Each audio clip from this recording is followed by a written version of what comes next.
Hello students, welcome back to my channel Physics with Maths. Today we will discuss some more topics in the chapter Motion in the class 9th. Before going to start this video, I would like to say if you have not watched my previous video of this chapter, you can go to description. There is a link from where you can directly watch that video. So let's start. The first topic is scalar quantity. This is very interesting quantity. We mostly use this topic in physics. So ये क्या होता है? A scalar quantity is defined as the physical quantity that has only magnitude.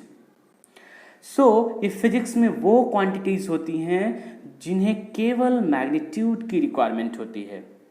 ये direction, एक direction word आता है यहाँ पे, डायरेक्शन की बिल्कुल भी रिक्वायरमेंट नहीं होती है. एग्जाम्पल के तौर पे समझते हैं. डिस्टेंस, बॉडी जो भी पाथ कवर करता है that is called distance. Doesn't matter that in which direction the body has covered the distance. So it only needs magnitude. यानी सिर्फ आपसे ये पूछा जाएगा कि आप कितना किलोमीटर या मीटर चले. This can be 10 metre, 4 metre, whatever. Means यहाँ पे सिर्फ मैग्नीट्यूड की ज़रूरत है. ऐसे स्पीड में भी आपकी स्पीड कितनी है, 40 किलोमीटर पर आवर है, वट एवर. सो इस तरीके से हम कह सकते हैं these are the physical quantities where only magnitude is needed. Example: distance, speed, mass, time, pressure, energy, temperature, frequency, etc. So ये तो कंप्लीट हो गया. बढ़ते हैं नेक्स्ट टॉपिक की तरफ.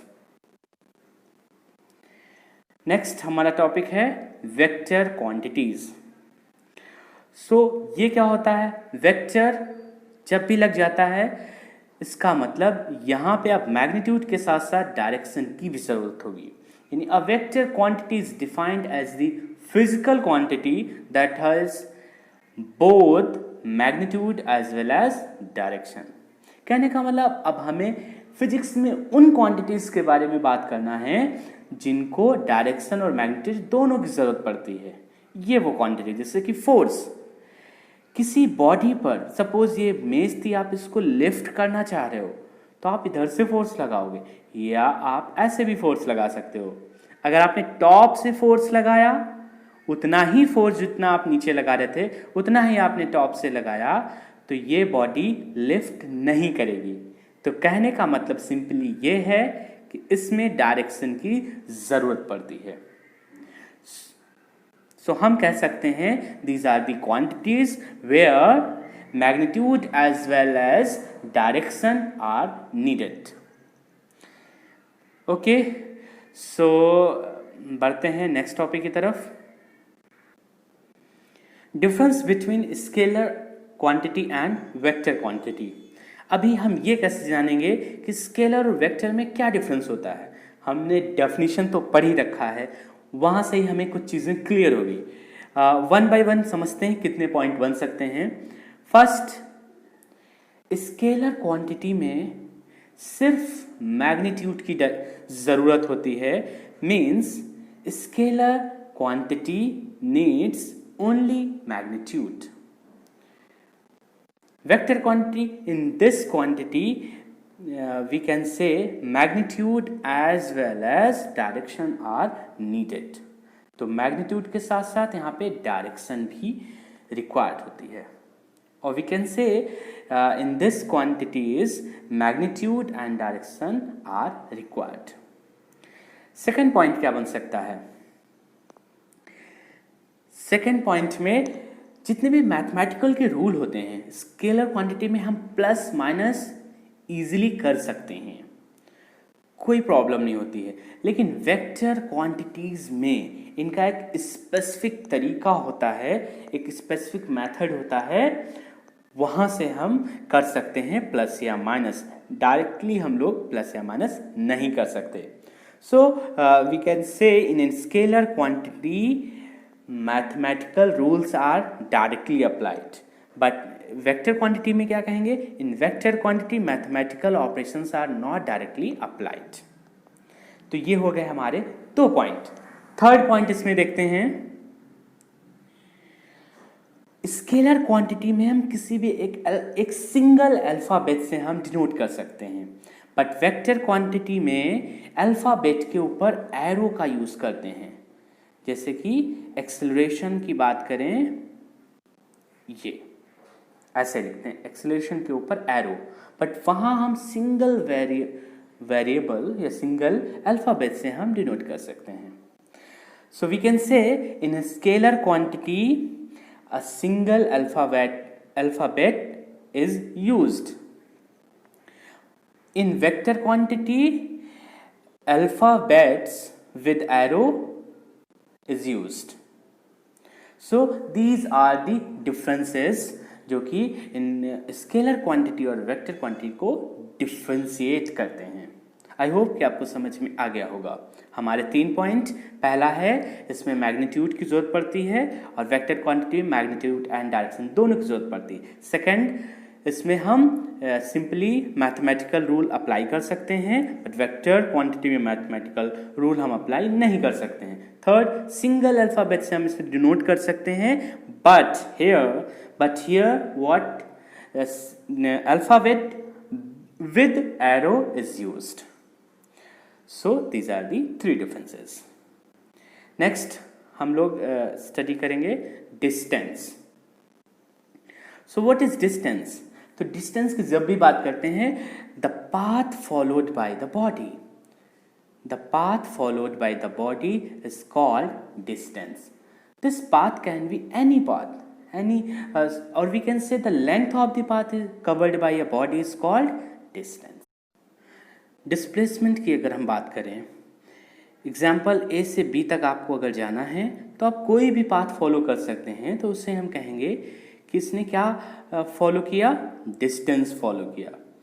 बट अगर ए से बी तक का डिस्टेंस हम मेज़र कर रहे हैं और वो मिनिमम है, यानी डायरेक्टली आप ए से बी तक पहुंच गए, सो इसको कहेंगे हम डिस्प्लेसमेंट। सो इसकी डेफिनेशन क्या हो सकती है? The minimum distance from initial point two final point is called displacement. So it is completed. Next हम बात करेंगे difference between distance and displacement. तो इसमें देखते हैं, पहला पॉइंट है measurement of the actual path followed by the body, यानी हम बॉडी द्वारा जो भी एक्चुअल पाथ कवर्ड होता है हम उसे मेजर करते हैं। एंड डिस्प्लेसमेंट में क्या होता है? Measured of the distance between initial and the final position of the object, यानी फाइनल पोजीशन और इनिशियल पोजीशन के बीच में जो डिस्टेंस होती है, एक्चुअल डिस्टेंस जिसको कहेंगे, उसको हम कहेंगे डिस्प्लेसमेंट। यहाँ पे क्या है? Direction is not specified, it is very clear, क्योंकि हम डिस्टेंस में डायरेक्शन को, क्योंकि ये कौन सी क्वांटिटी है?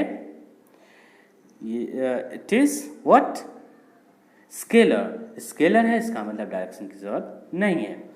डायरेक्शन इज एसेंशियली स्पेसिफाइड, यानी इसमें स्पेशली स्पेसिफाइड होता है। जैसे कि ए से बी तक आपको जाना है तो इसका डायरेक्शन इधर ही होगा, फिक्स है, तो direction is specified. It is a scalar quantity, क्योंकि इसमें डायरेक्शन की जरूरत नहीं होती है। वेक्टर क्वांटिटी, क्योंकि इसमें डायरेक्शन की जरूरत होती है। लास्ट क्या है? It is either equal to or more, it is either equal to or less than. So next point जो था, it is either equal to or more then displacement, क्योंकि एक एग्जांपल ले ही लेते हैं, ए से बी जो हम ले रहे हैं बार बार, ए से बी ये हमारा कहलाएगा डिस्प्लेसमेंट, और कोई भी पाथ आपने इसके अलावा फॉलो किया वो डिस्टेंस है। तो क्या होगा? It is either equal. भाई ए से बी तक अगर आप पहुंचे, आप ऐसे भी तो जा सकते हैं, तो ये डिस्प्लेसमेंट के इक्वल भी हो सकती है या फिर इससे ज़्यादा, कभी भी इससे छोटी नहीं हो सकती है। बात करते हैं डिस्प्लेसमेंट में। It is equal to or less then distance. अगर डिस्टेंस और डिस्प्लेसमेंट में हम और कंपैरिजन एक बार फिर से करें डिस्प्लेसमेंट के रेस्पेक्टिव में, तो डिस्प्लेसमेंट हमेशा डिस्टेंस से छोटा हो सकता है। सपोज आपने ऊपर वाला डिस्टेंस कवर किया, डिस्प्लेसमेंट तो यही होगा। तो इस केस में डिस्प्लेसमेंट हमारा डिस्टेंस से छोटा है। और जब दोनों इक्वल हो सकते हैं, मतलब इसी पे आप जा रहे हैं, तो डिस्प्लेसमेंट और डिस्टेंस दोनों इक्वल होंगे। It is either equal to or less than actual distance. Next last हमारा जो पॉइंट है, if motion occurs it can not be zero.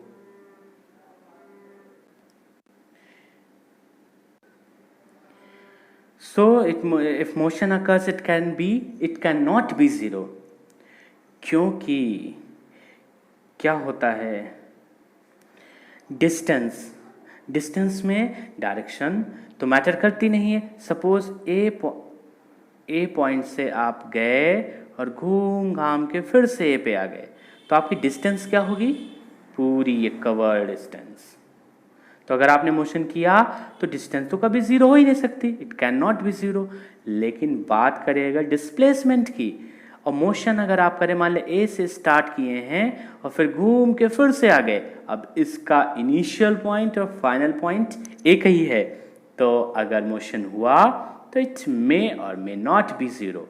कहने का मतलब है अगर सेम पॉइंट पे आ गए तो जीरो हो जाएगा डिस्प्लेसमेंट, अगर आप किसी और पॉइंट पे आते हैं तो जीरो नहीं होगा। तो ये हुए हमारे आज के इंपॉर्टेंट पॉइंट्स का डिस्कशन।